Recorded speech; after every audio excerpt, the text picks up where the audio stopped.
Okay, let's see here. Come on, YouTube, hurry up. Oof. YouTube's going a little crazy right now.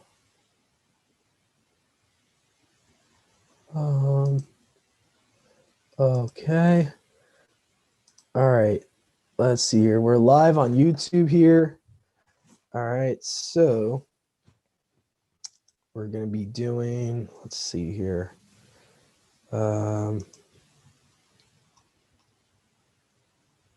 Let's see here. I don't know why it's freaking out right now.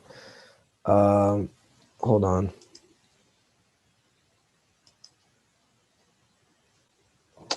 What is going on here, man? Stop it.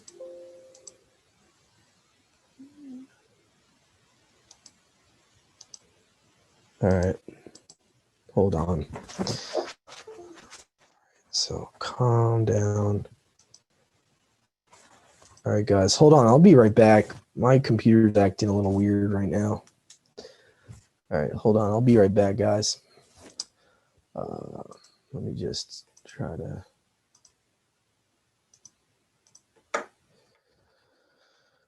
Oh, why it's doing that?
All right. Sorry about that, everyone. My connection got all screwed up there. I'm just going to be keeping my camera off for the remainder of this Sabbath Haftarah reading. I'm back, YouTube. So we're going to be just reading Matthew 23 to 27. Let me just get my Word software open for you guys. All right, so, and I apologize for that, for the interruption there. I don't know, my connection has been really bad today. All right, here we go. Okay, here we go. Matthew 23 to 27.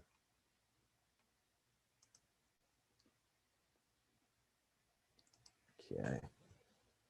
All right, here we go. So, let's see here. We got, all right, so let's do compare. And let's change the options here. So we're going to go with Etheridge and the Aramaic. So the Etheridge is the Syriac Peshitta. What the heck? Hold on. Something went wrong here. Okay. Let's take off the ISR one. There we go. Here we go. And Yahushua spoke with the crowds and with his disciples, and he said to them, the scribes and the Pharisees have sat on the throne of Masha. Everything, therefore, that they will tell you to observe and do. But you should not do according to their works, for they are saying and not doing. They bind heavy burdens and place them on the shoulders of men, but they are not willing to touch them with their fingers. And they do all their works to be seen by the children of men, for they enlarge their phylacteries, which, just a weird word for garments, or and they extend the blue fringes of their robes. Wow, that's interesting. The Aramaic is a little bit more specific there.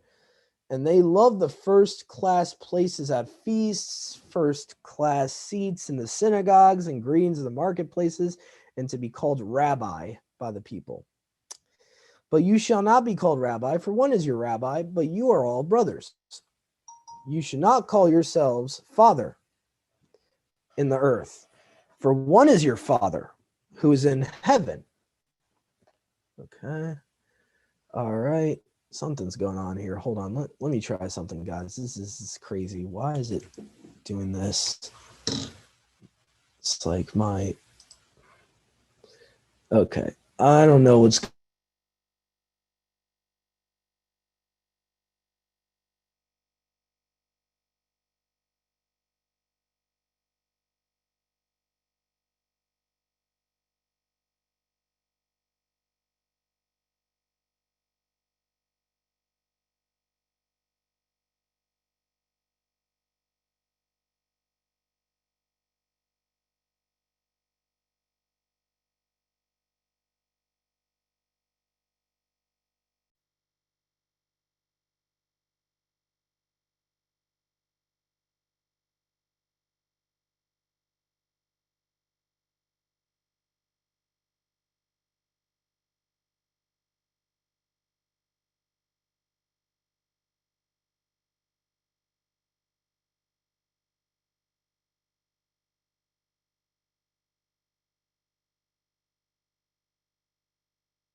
All right. Here we go.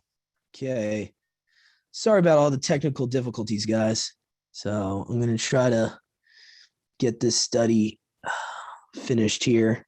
All right. So I'm on my phone here. There shouldn't be any. Oh, wow. It's back on live. It's already on live. That's good. Okay. Let me just put the recording to the cloud too. Okay. Record to the cloud. There we go. We're recording to the cloud and we're live. I apologize, YouTube. I apologize. Just give me a second to get to Matthew 23. I'll continue where I last left off. I believe the point where it talks about enlarging their fringes, their tassels, their tzitzis at the marketplace. All right, so Matthew in this NLT Bible is page 959. All right, let me get there. 959. Okay. And I'll be reading from my NLT Study Bible, just because it was the first one near me. So let's see here. All right, 23 here. Okay, so let's see. Don't let anyone call you rabbi. We already read that. Okay. Don't address anyone here on earth as father, for only Elohim in heaven is your spiritual father. Don't let anyone call you teacher, for you have only one teacher, the Messiah. The greatest among you must be a servant. But those who exalt themselves will be humbled. Those who humble themselves will be exalted. What sorrow awaits you, teachers of religious law, and you Pharisees, hypocrites, for you shut the door of the kingdom of heaven in people's faces. You won't go in yourselves, and you don't let others enter either. What sorrow awaits you, teachers of religious law, and you Pharisees, hypocrites, for you cross land and sea to make one convert, and then you turn that person into twice a child of Gehenna. You yourselves are. Blind guides, what sorrow awaits you, for you say that it means nothing to swear by the gold in the temple. Blind fools, which is more important, the gold or the temple that makes the gold sacred? And you say that to swear by the altar is not binding, but to swear by gifts on the altar is binding. How blind? For which is more important, the gift on the altar or the altar that makes the gift sacred? When you swear by the altar, and you are swearing by it and by everything on it. And when you swear by the temple, you're swearing by it and by Elohim who lives in it. When you swear by heaven, and you are swearing by the throne of Elohim and by Elohim who sits on the throne. What sorrow awaits you, teachers of religious law, and you Pharisees, hypocrites, for you are careful to tithe even the tiniest income from your herb gardens, but you ignore the more important aspects of the law: justice, mercy, and belief. You should tithe, yes, but do not neglect the more important things. Blind guides, you strain your water so you won't accidentally swallow a gnat, but you swallow a camel. What sorrow awaits you, teachers of religious law, and you Pharisees, hypocrites, for you are so careful to clean the outside of the cup and dish, but inside you are filthy, full of greed, self-indulgence. You blind Pharisee, first wash the inside of the cup and dish, and then the outside will become clean too. What sorrow awaits you, teachers of religious law, and you Pharisees, hypocrites, for you are, oh my bad. What sorrow awaits you, teachers of religious law and Pharisees, hypocrites, for you are like whitewashed tombs, beautiful on the outside, but filled on the inside with dead people's bones and all sorts of impurity. Outwardly, you look like righteous people, but inwardly, your hearts are filled with hypocrisy and lawlessness.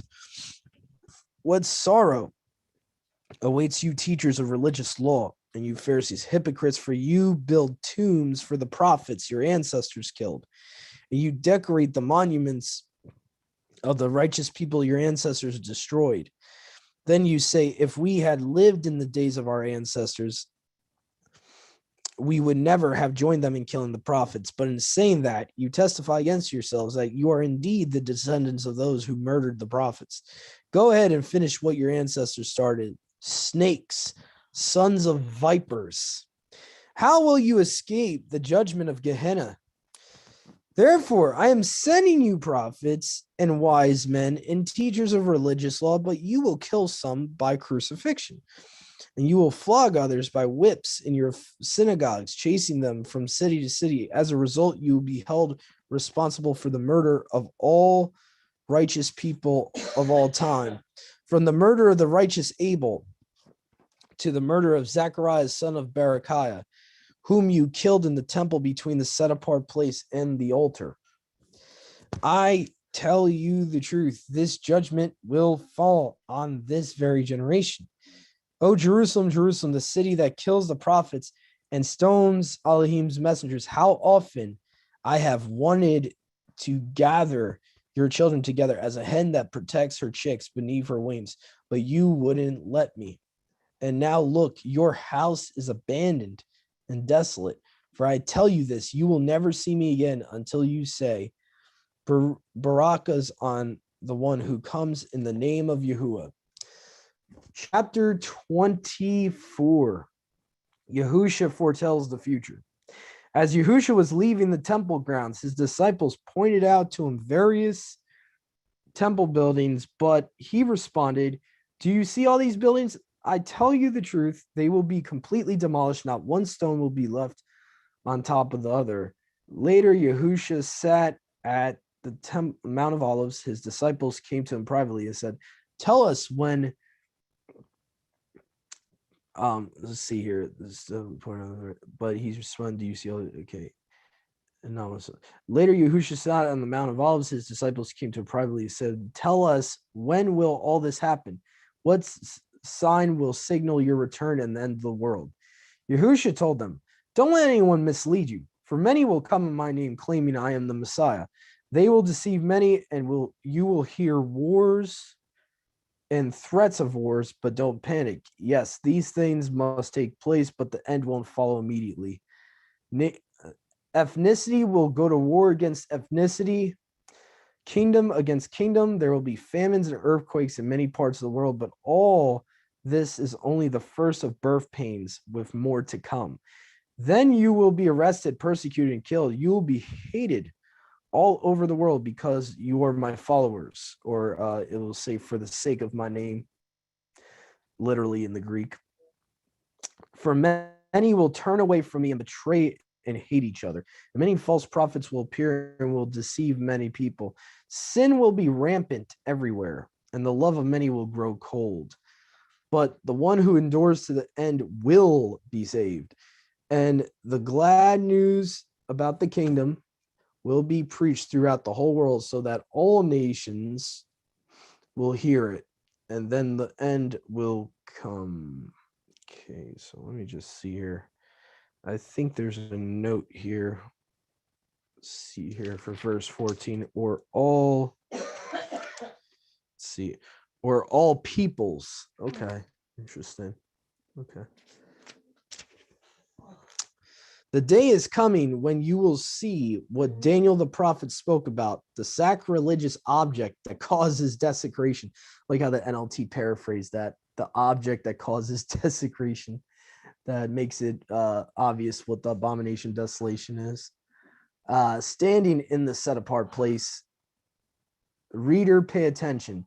Then those in Judea must flee to the hills. A person out on the deck of a roof must not go down in the house to pack. A person out in the field must not return to even get a coat. How terrible it will be for pregnant women and for nursing mothers. Okay. Let's see here. In those days, and pray that your flight will not be in winter or on the Sabbath, for there will be greater anguish that at any time since the world began, and it will never be so great again. In fact, unless that time of calamity is shortened, not a single person will survive, but it will be shortened for the sake of Elohim's chosen ones. Then if anyone tells you, look, here's the Messiah, and there he is, don't believe it, for false messiahs and false wonders, so as to deceive, if possible, even Elohim's chosen ones. See, I have warned you about this ahead of time. So if someone tells you, look, the Messiah is out in the desert, don't bother to go and look. Or look, he is hiding here, don't believe it. For as lightning flashes in the east and shines to the west, so it will be when the Son of Man comes. Just as the gathering of eagles shows there is a carcass nearby, so these signs indicate that the end is near. Immediately after the tribulation of those days, the sun will be darkened, the moon will give no light, and the stars will fall from the sky, and the powers in the heavens will be shaken. And then at last, the sign that the Son of Man is coming will appear in the heavens. There will be deep mourning among all the peoples of the earth. They will see the Son of Man coming in the clouds of heaven with power and great esteem. And he will send out his angels with a mighty blast of a trumpet. And they will gather his chosen ones from all over the world, from the farthest ends of the earth and heaven. Now learn a lesson from the fig tree. When its branches bud and its leaves begin to sprout, you know that summer is near. In the same way, when you see all these things, you can know his return is very near, right at the door. I tell you the truth, this generation will not pass from the scene until all these things take place. Heaven and earth will disappear, but my words will not disappear, will never disappear. Okay. However, no one knows the day or of that day and hour when these things will happen. Not even the angels in heaven, the Father only. And if you have a version that says neither the Son, they actually added that into the text. Neither the Son is not in the Greek there. Okay. Just figured I'd throw that out there. Okay.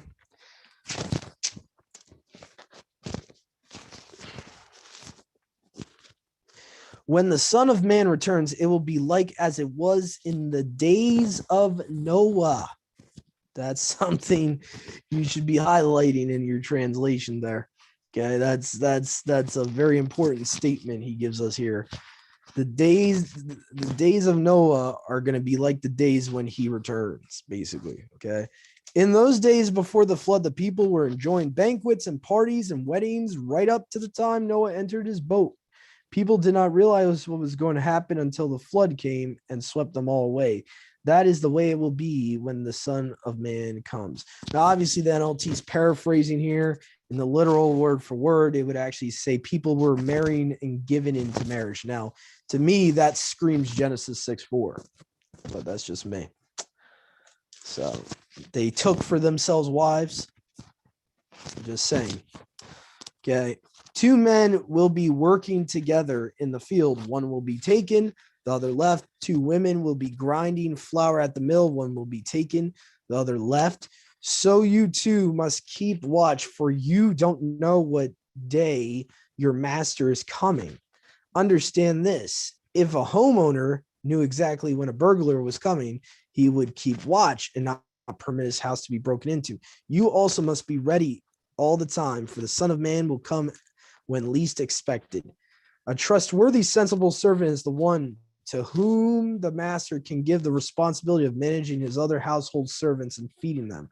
If the master returns and finds that the servant has done a good job, there will be a reward. I tell you the truth, the master will put that servant in charge of all he owns.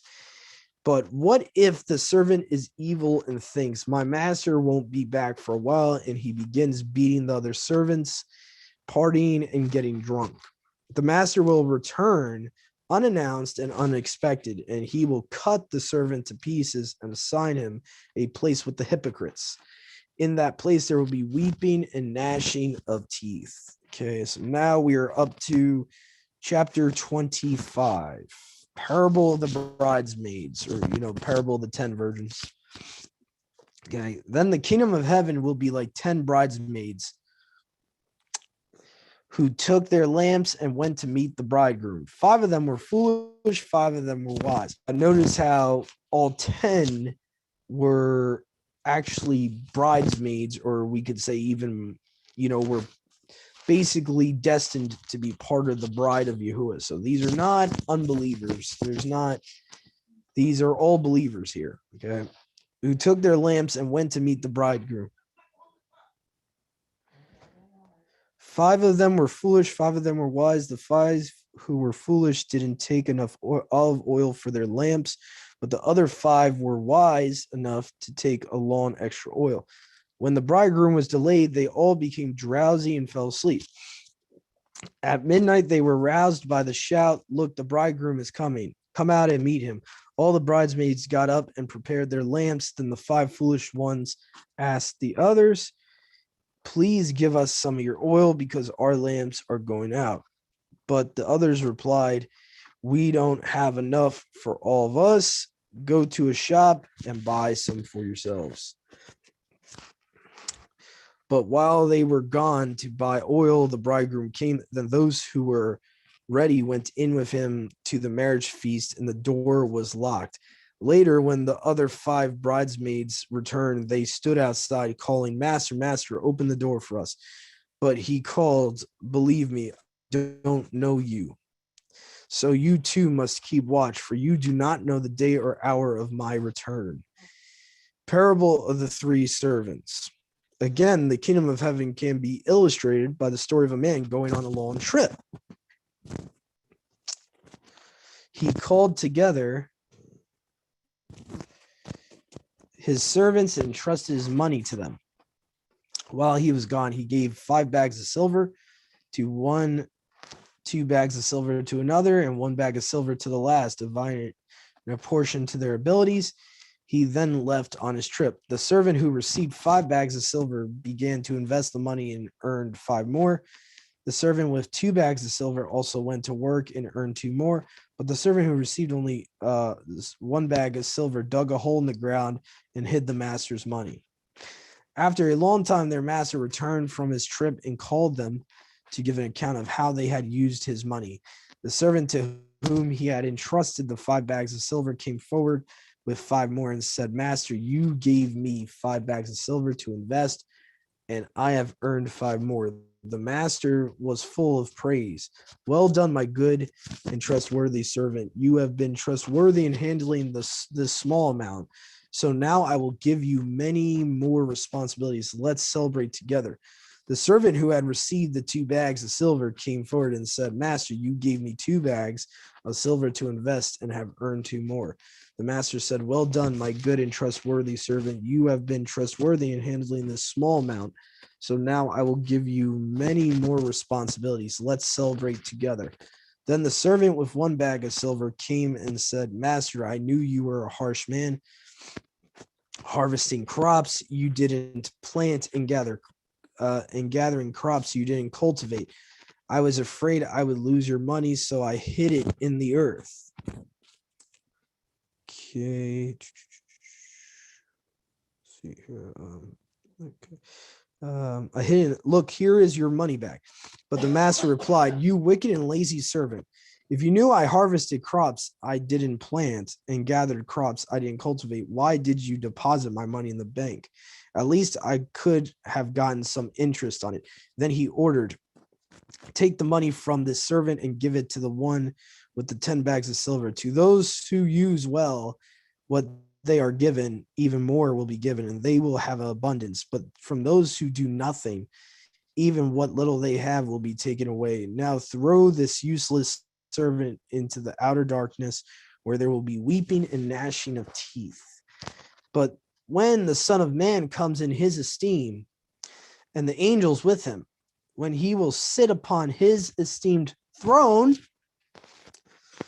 Again, we know that Yahuwah is going to be on his throne, but it says here, Yahushua will be on his esteemed throne. "All the nations will be gathered in his presence, and he will separate the people as a shepherd separates the sheep from the goats. He will place the sheep at his right hand and the goats at his left. Then the king will say to those on his right, 'Come, you who are beruched by my Father, inherit the kingdom prepared for you from the creation of the world.'"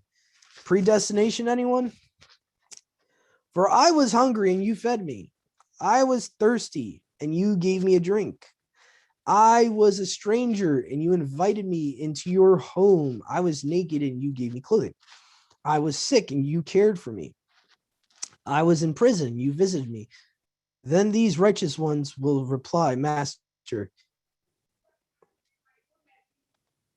Then these righteous ones will reply, Master, when did we ever see you hungry and feed you, or thirsty and give you something to drink?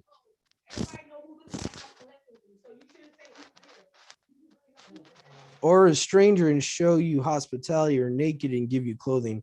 When did we ever see you sick or in prison and visit you?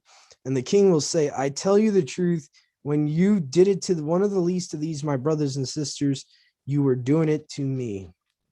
Then the king will turn to those on the left and say, away with you, you cursed ones, into the eternal fire prepared for the devil and his angels. For I was hungry and you didn't feed me. I was thirsty and you didn't give me a drink. I was a stranger and you didn't invite me into your home. I was naked and you didn't give me clothing. I was sick in prison and you didn't visit me. Then they will reply, Master, when did we ever see you hungry, thirsty, or a stranger, or naked, or sick, or in prison, and did not help you? And he will say, I'll tell you the truth, when you refuse to help the least of these, my brothers and sisters, you were refusing to help me. They will go away into eternal punishment, but the righteous will go into eternal fire. And just make a note, notice how he's saying my brothers. He's not saying everyone. He's saying my brothers.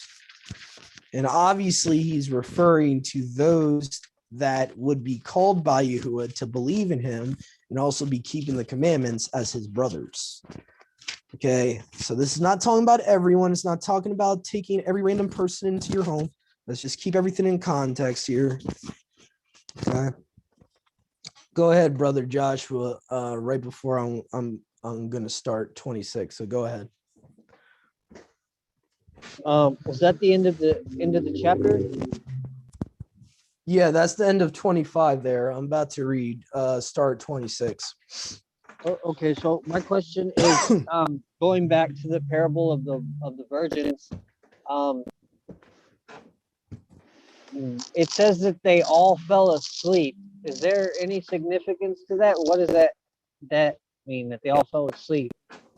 I think spiritually, Paul even references also being asleep as not kind of, it's almost like a lukewarmness type of thing, the way Paul references being asleep spiritually, like not keeping watch for Yahushua's return, kind of just resting on your laurels.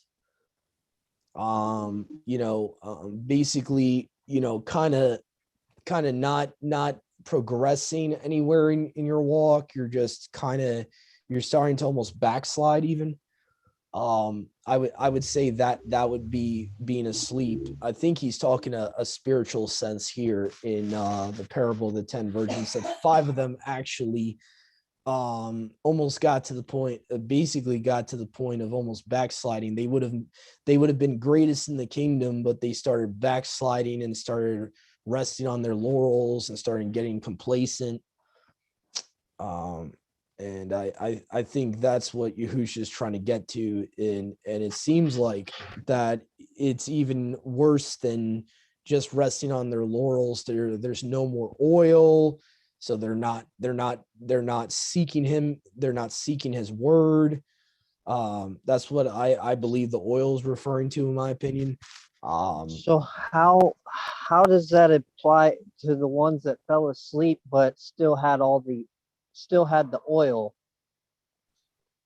Yeah, I don't know. The only thing I can think of is that both groups fell asleep spiritually, and that the other group woke up before he came. And that the other group basically they stopped becoming complacent before he came, and the other group kind of didn't care to repent or to return to their first love. That's the only way I could explain that from what it looks like, because spiritually speaking, asleep seems to be identified in the New Testament as like you're you're not really staying aware spiritually. You're just kind of going through the motions. You're not really progressing. It's kind of like how Paul talks about some of you should actually be on meat right now, but you have to go back to milk. And it seems like that's what spiritual blindness is referring to, and probably what Yahushua is referring to here is that the both groups actually had to go back to milk, go back to the baby things, because they were they were kind of degressing instead of progressing. Yeah, the lamp oil also represents the set apart spirit. Maybe they didn't have enough spirit in them. Yeah, which would definitely mean they're backsliding, which would definitely mean that they're listening to the flesh a lot more. And that would, so it seems like both groups, according to what Yahushua is saying here, it happened to both groups, but one of the groups repented and got the oil. And it seems like the other group says they stood out saying, Master, open the door for us. He said, I don't know you, so you too must keep watch, for you don't know day or hour of my return. There's been a lot of different interpretations about what happens to the other 5 virgins that were foolish. I believe I kind of side with Jim Staley, in my opinion, that the foolish are like become lesser in the kingdom. I have yet to see any really evidence in Matthew 25 where it seems like they're of that parable where it would seem like that they're not making the kingdom, the foolish ones. They would probably be lesser in the kingdom, which Matthew 5 talks about greatest and least in the kingdom, and how you become greatest and least. So that's kind of my opinion on it. I can't really prove it, but at the same time, for the other side of the argument, there's really no proof that the foolish ones are put in the lake of fire. As far as the parable of the 10 virgins go, there's no actual vocabulary that would make it sound like they're going into Gehenna or anything. So because usually when he's talking about those that are going to be condemned, he'll mention it. He's not going to leave it up to guessing. So but anyway, I hope that explains it though with the falling asleep thing. It's definitely a spiritual thing. It's definitely it would make the most sense. That's just talking about the 2 groups became very complacent, and they both groups backslid, but the one group of the 5 virgins actually repented and returned back to their first love, and were getting the oil. So You definitely explained it a little bit more. Definitely understanding certain parts of it a little bit more. Still got to meditate on it a little bit more to get clear. Some of his parables are hard to understand. I'm not gonna lie. Some of them I've had to reread a bunch of times just to get a decent understanding on. So we're going to start 26 now. Now this is going to be dealing with the plot to kill Yahushua. So now we're getting to the part of Matthew that's dealing with his impalement, his crucifixion, and plan to arrest him. So Matthew 26 says, when Yahushua had finished saying all these things, he had said to his disciples, as you know, Passover begins in 2 days, and the Son of Man will be handed over to be impaled. At that time, the leading priests and the elders were meeting at the residence of Caiaphas, the high priest, to forgive the sins of many. Mark my words, I will not drink wine again until the day I drink it new with you in my Father's kingdom. Then they sang a psalm and went out to the Mount of Olives. On the way, Yahushua told them, tonight, all of you will desert me, for the scriptures say, Elohim will strike the shepherd, and the sheep of his flock will be scattered, which I think is referenced in Zechariah, if I'm not mistaken. But after I have been raised from the dead, I will go ahead of you to Galilee and meet you there. Kapha declared, even if everyone deserts you, I will never desert you. Yahushua replied, I tell you the truth, Kapha, this very night, before the rooster crows, you will deny me 3 times that you even know me. No, Kapha insisted.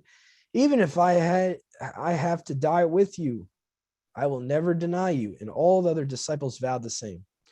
Yahushua prays in Gethsemane.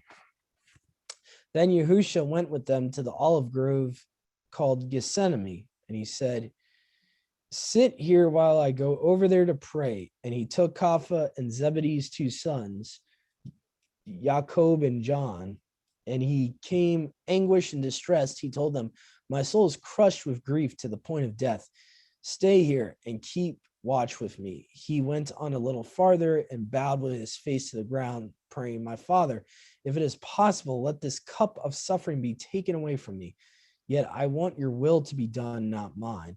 Then he returned to the disciples and found them asleep. He said to Kapha, couldn't you watch with me even 1 hour? Keep watch and pray so that you will not be given into temptation. So here we go, talking about, staying awake spiritually. For the spirit is willing, but the body is weak. Then Yahushua left them a second time and prayed, my Father, if this cup cannot be taken away unless I drink it, your will be done. When he returned to them again, he found them sleeping, for they couldn't keep their eyes open. So he went to pray a 3rd time, saying the same things again. Then he came to the disciples and said, go ahead and sleep, have your rest. But look, the time has come. The Son of Man is betrayed into the hands of sinners. Up, let's be going. Look, my betrayer is here. Yahushua is betrayed and arrested. And even as Yahushua said this, Yehuda, one of the 12 disciples, arrived with the crowd of men armed with swords and clubs. They had been sent by the leading priests and elders of the people. The traitor, Yehuda, had given them a prearranged signal. You will know which one to arrest when I greet him on a kiss. So Yehuda came straight to Yahushua. Greetings, Rabbi, he exclaimed, and gave him the kiss. Yahushua said, my friend, go ahead and do what you have come for. Then the others grabbed Yahushua and arrested him, but one of the men with Yahushua pulled out his sword and struck the high priest's slave, slashed off his ear. Put away your sword, Yahushua told him. Those who use the sword will die by the sword. And don't you realize that I could ask my Father for thousands of angels to protect us, and he would send them instantly? But if I did, how would the scriptures be fulfilled that describe what must happen now? Then Yahushua said to the crowd, am I some dangerous revolutionary that you come with swords and clubs to arrest me? Why didn't you arrest me in the temple? I was there teaching every day. But this is all happening to fulfill the words of the prophets, as recorded in the scriptures. At that point, all the disciples deserted him and fled. Yahushua before the council. Then the people who had arrested Yahushua led him to the home of Caiaphas, the high priest, where the teachers of religious law and elders had gathered. Meanwhile, Kapha followed him at a distance and came to the high priest's courtyard. He went in and sat with the guards and waited to see how it would all end. Inside, the leading priests and the entire high council were trying to find witnesses who would lie about Yahushua so they could put him to death. But even though they found many who agreed to give false witness, they could not use anyone's witness. Finally, 2 men came forward who declared, this man said, I am able to destroy the temple of Elohim and rebuild it in 3 days. Then the high priest stood up and said to Yahushua, well, aren't you going to answer these charges? What do you have to say for yourself? But Yahushua remained silent. Then the high priest said to him, I demand in the name of the living Elohim, tell us if you are the Messiah, the son of Elohim. Yahushua replied, you have said it. And in the future, you will see the Son of Man seated in the place of power at Elohim's right hand and coming on the clouds of heaven. Now, obviously, if you haven't read the book of Daniel, you don't understand the significance of what he's saying here. But basically, he's saying, I am the Son of Man in Daniel 7:13 that comes to the head of days, or the Ancient of Days. That's what he's saying here. That's why they're getting mad at him.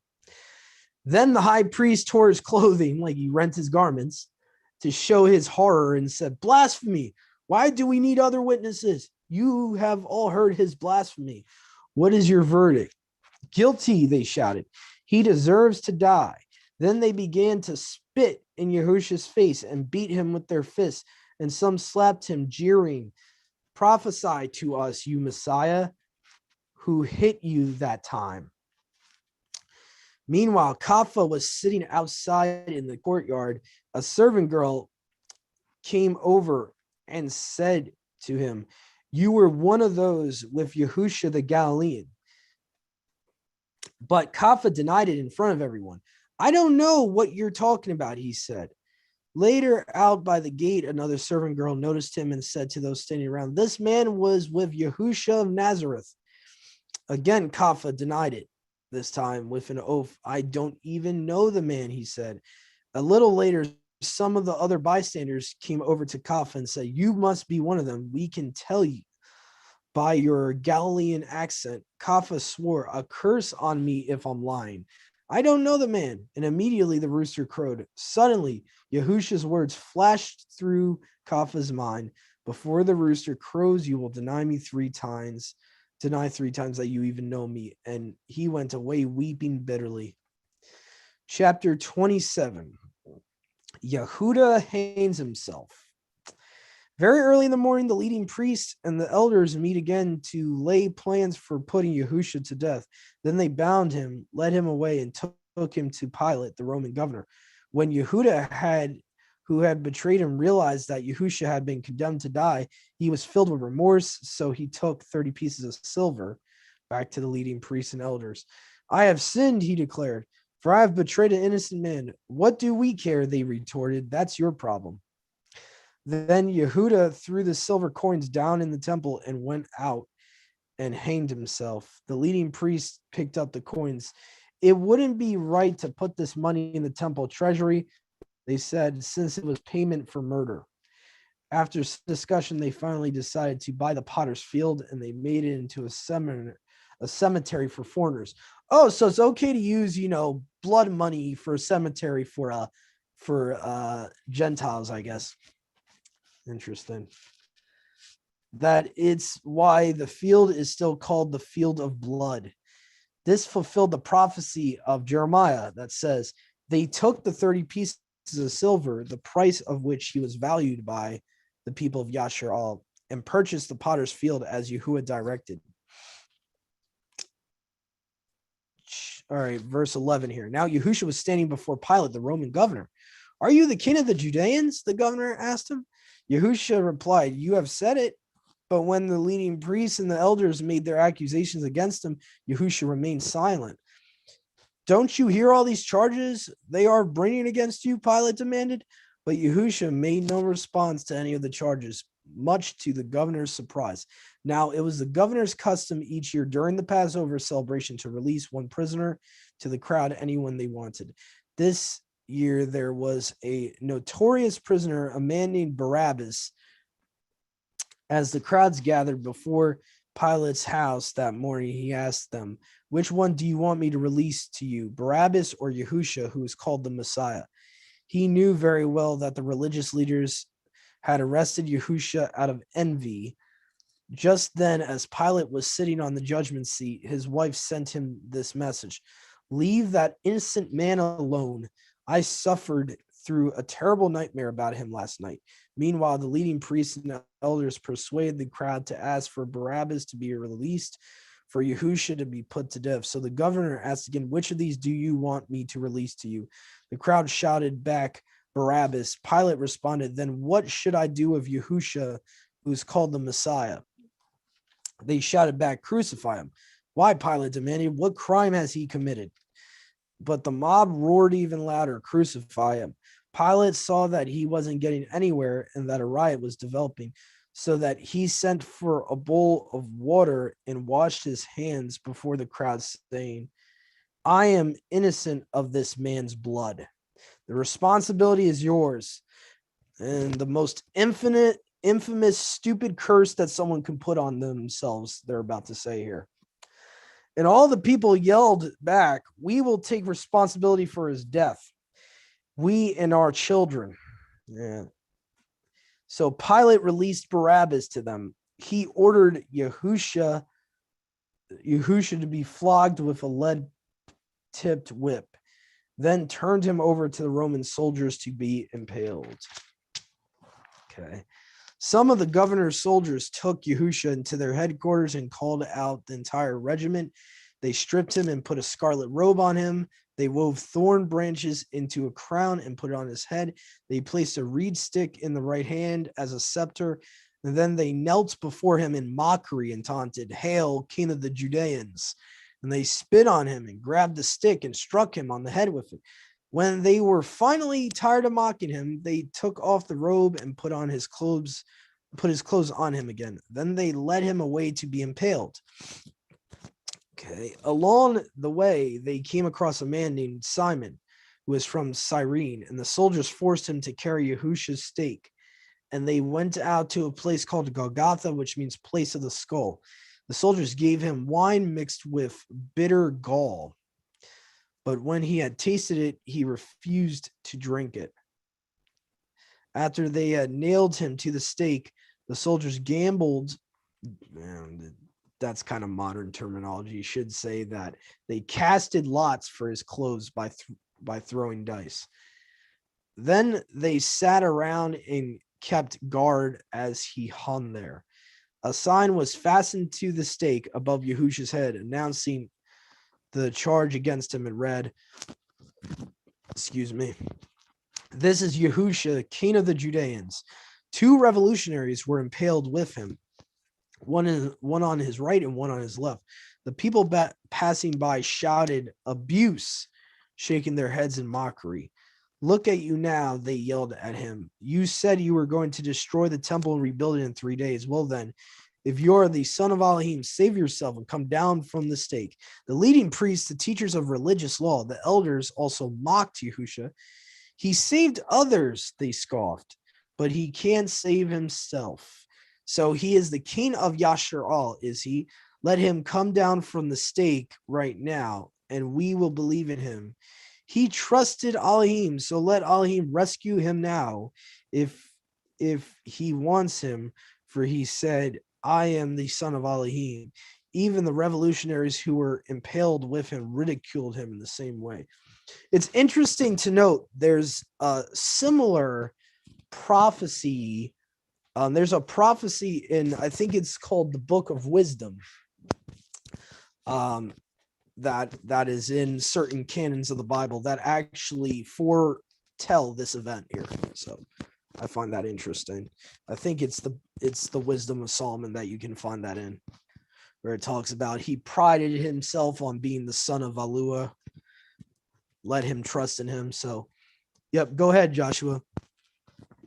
Real quick, I don't have it on me. I'd have to go back and look through my messenger, but Jeff had sent it to me a while ago regarding the sign that Pilate had put above Yahushua, and what we commonly see as the INRI type deal.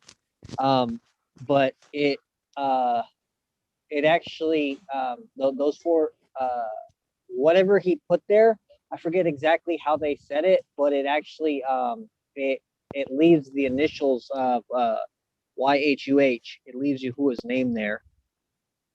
Somebody had done a study about it. It was pretty interesting.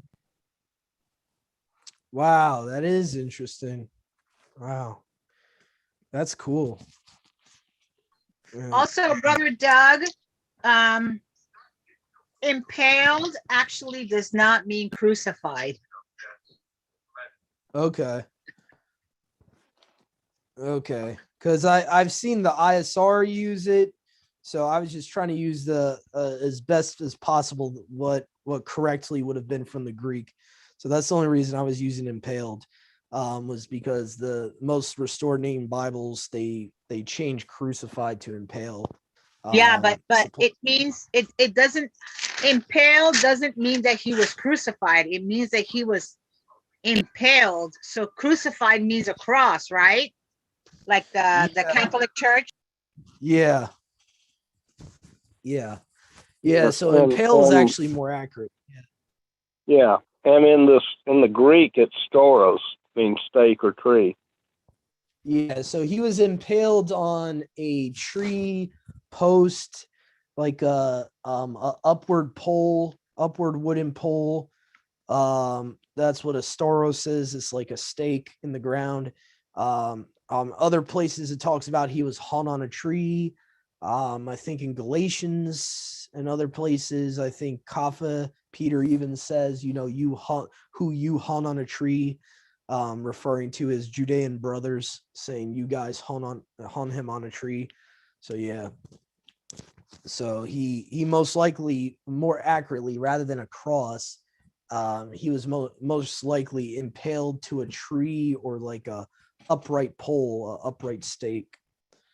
So yeah, that's a good thing to bring up, Sister Marissa. That's a good thing to bring up, that impale is not the same thing as crucify. So yeah. See here, I think it was at verse 45 here. It says the death of Yahushua. At noon, darkness fell across the whole land until 3 o'clock. They're kind of paraphrasing here because it talks about the ninth hour. The ninth hour is kind of like in our modern Greco-Roman, the way we keep time would have been 3 o'clock in modern day.